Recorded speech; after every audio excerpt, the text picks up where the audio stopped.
오늘 함께 묵상할 말씀은 요한이서 1장 1절로 13절입니다. 1절 장로인 나는 택하심을 받은 부녀와 그의 자녀들에게 편지하노니 내가 참으로 사랑하는 자여 나뿐 아니라 진리를 아는 모든 자도 그리하는 것은 우리 안에 거하여 영원히 우리와 함께할 진리로 말미암음이로다. 은혜와 긍휼과 평강이 하나님 아버지와 아버지의 아들 예수 그리스도께로부터 진리와 사랑 가운데서 우리와 함께 있으리라.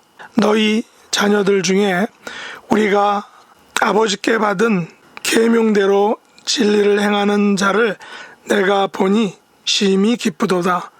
부녀여, 내가 이제 내게 구하노니 서로 사랑하라. 이는 새 계명같이 내게 쓰는 것이 아니요 처음부터 우리가 가진 것이라. 또 사랑은 이것이니 우리가 그 계명을 따라 행하는 것이요 계명은 이것이니 너희가 처음부터 들은 바와 같이 그 가운데에서 행하라 하심이라. 미혹하는 자가 세상에 많이 나왔나니 이는 예수 그리스도께서 육체로 오심을 부인하는 자라. 이런 자가 미혹하는 자요 적그리스도니 너희는 스스로 삼가 우리가 일한 것을 잃지 말고 오직 온전한 상을 받으라. 지나쳐 그리스도의 교훈 안에 거하지 아니하는 자는 다 하나님을 모시지 못하되 교훈 안에 거하는 그 사람은 아버지와 아들을 모시느니라. 누구든지 이 교훈을 가지지 않고 너희에게 나아가거든 그를 집에 들이지도 말고 인사도 하지 말라. 그에게 인사하는 자는 그 악한 일에 참여하는 자임이라.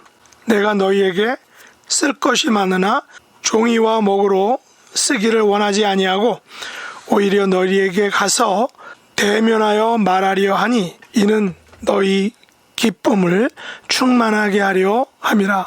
택하심을 받은 내 자매의 자녀들이 내게 문안하느니라. 아멘. 오늘 말씀의 제목은 사랑은 계명을 따라 행하는 것입니다. 사도 요한이 살던 주 2세기에는 순회하는 복음 전도자들과 선생들에 의해 복음이 여러 곳에 전파되는 그런 시기였습니다. 신자들은 관례상 선교사들을 자신들의 가정으로 영접했고 그들이 떠날 때에는 그들의 전도 여행에 필요한 것을 제공했다라고 합니다. 그러나 이러한 관행은 영지주의 선생들도 마찬가지였다는 것입니다. 다시 말해 영지주의 거짓 교사들이 신자들의 가정에 방문하게 되었다는 것이죠. 그래서 사도 요한은 요한 2서에서 순회 선생들을 잘 분별해서 후원할 것을 강조하고 있는 것입니다. 사도 요한은 이 편지를 택하심을 받은 부녀와 그녀의 자녀들에게 썼습니다. 여기서 부녀는 아시아 지방의 알려지지 않은 여자 성도이거나 그곳의 지교회를 비유적으로 말한 것이라고 이렇게 보고 있습니다. 그의 자녀들 또한 믿는 여자 성도의 자녀들이거나 아니면 그곳 지교회들의 교인들이다라는 것이죠. 그렇다면 사도 요한이 여자 성도와 그의 자녀 혹은 지교회들과 그 지교회 성도들에게 편지하는 이유가 무엇입니까? 서론에서는 영지주의 거짓 교사들이 가정에 방문하는 것을 구별하기 위해서다라고 했습니다. 그러나 보다 근본적인 이유는 바로 우리 안에 거하여 영원히 우리와 함께할 진리 때문이다 라는 것입니다. 이 진리는 바로 하나님과 그의 아들 예수 그리스도다라는 것이죠. 그래서 요한은 3절에서 은혜와 긍휼과 평강이 하나님 아버지와 아버지 아들 예수 그리스도께로부터 진리와 사랑 가운데서 우리와 함께 있다라고 선언하고 있습니다. 사도 요한은 여자 성도와 그의 자녀들 혹은 지교회와 그 성도들이 아버지께 받은 계명대로 진리를 행하는 것을 보니 심히 기쁘다라고 말하고 있습니다. 이것이 바로 사도의 기쁨과 또한 보람일 것입니다. 이것이 바로 교회 지도자들의 기쁨과 보람이라는 것입니다. 사도 요한은 부녀여 내가 이제 서로 사랑하라 라고 이렇게 권면하고 있습니다. 이 사랑은 새 계명같이 새 것이 아니라 처음부터 가지고 있었던 것이다 라고 말합니다. 다시 말해 사랑은 다른 것이 아니라 우리가 그 계명을 따라 행하는 것이라고 사랑을 규정하고 있습니다. 또한 계명도 마찬가지입니다.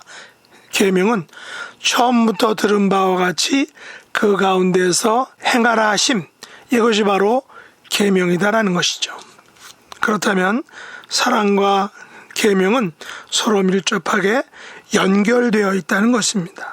사랑은 단지 추상적인 것이 아니라 계명을 따라 행하는 것, 곧 계명 가운데서 행하는 삶, 이것이 바로 사랑이다라는 것입니다. 우리는 이 사랑을 하나님께서 당신의 독생자를 십자가에 못 박게 하심으로 우리 죄를 대속해 주신 것, 죄에 대한 심판을 행하심으로 계명을 완성하신 그것을 통해서 우리가 하나님의 사랑을 보았다, 알았다라는 것입니다.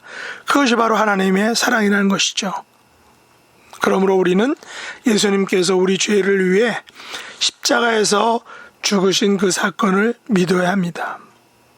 그러나 미혹하는 자는, 다른 말로 적그리스도는 예수 그리스도께서 육체로 오셔서 십자가를 지셨다, 십자가에서 돌아가셨다라는 것을 부인한다라는 것입니다.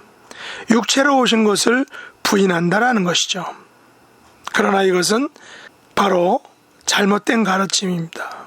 그리스도의 교훈이 아니다라는 것이죠. 이것은 그리스도의 교훈 안에 거하지 않는 것입니다. 예수님이 육체로 오심을 부인하는 것은 온전한 신앙이 아니다라는 것이죠. 영주주의 교사들은 예수님께서 육체로 오셨다는 것을 부인했습니다. 영주주의에서는 육체를 가볍게 여기고 별로 중요하지 않게 생각합니다. 대신에 영적인 것만 중시합니다. 그런 근거에서 예수님께서 육체로 오셨다는 것을 부인하고 있는 것입니다. 이 거짓 교훈을 이들은 돌아다니면서 전했다라는 것이죠. 오늘날도 잘못된 교훈을 가지고 집집마다 다니면서 전하는 사람들이 있습니다. 우리는 이런 거짓 교훈들에 대해서 조심하고 또한 분별해야 한다는 것입니다. 사도 요한 시대에는 너무나 심각했기에 극단적인 조치를 취하고 있는 것을 보게 됩니다.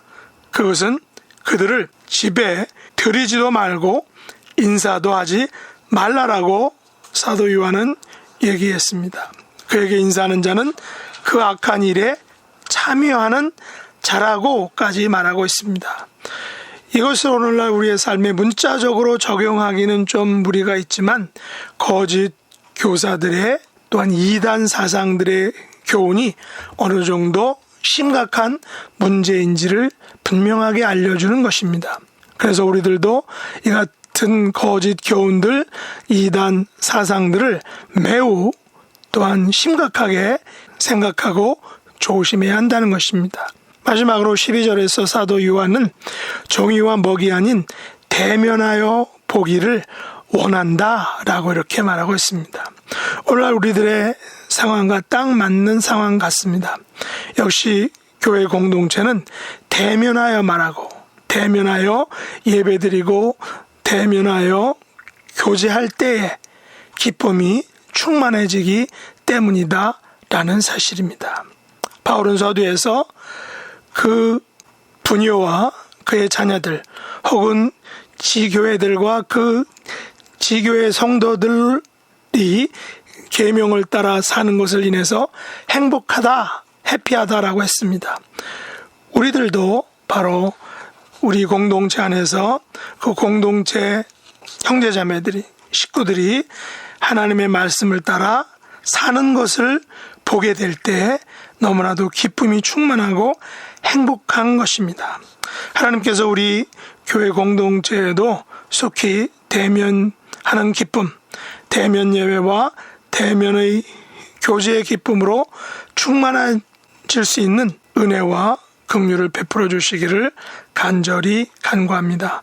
기도하겠습니다. 하나님 아버지, 진리신 예수 그리스도, 진리를 이 땅에 보내주신 하나님 아버지께서 우리 안에 거하여 영원히 우리와 함께 해주신 것을 감사합니다. 예수님이 십자가를 통해서 사랑을 보여주신 것을 감사합니다. 사도 요한은 사랑은 계명을 따라 행하는 것이다 라고 말했습니다. 하나님은 계명을 따라 예수님을 대속의 제물로 이 땅에 저희들에게 보내주셨습니다. 우리 예수님께서는 육신의 몸을 입고 오셔서 십자가에서 우리의 죄를 대신해서 죽으셨습니다. 그러나 오늘날도 이러한 사실을 부인하고 부정하는 거짓 교사들과 또한 그 가르침들이 있는 것을 알고 있습니다. 잘못된 교훈의 가르침에 이단 사상들에 빠지지 않게 해주시고 기쁨과 온전한 믿음을 위하여 성도가 속히 대면하는 그런 예배, 대면하는 믿음 생활을 할 수 있도록 은혜 베풀어 주옵소서. 예수님의 이름으로 간절히 기도드렸나이다. 아멘. 하늘에 계신 우리 아버지여, 이름이 거룩히 여김을 받으시오며 나라에 임하옵시며 뜻이 하늘에서 이룬 것 같이 땅에서도 이루어지이다. 오늘날 우리에게 일용할 양식을 주옵시고 우리가 우리에게 죄 지은 자를 사하여 준 것 같이 우리 죄를 사하여 주옵시고 우리를 시험에 들게 하지 마옵시고 다만 악에서 구하옵소서. 대개 나라와 권세와 영광이 아버지께 영원히 싸움나이다. 아멘.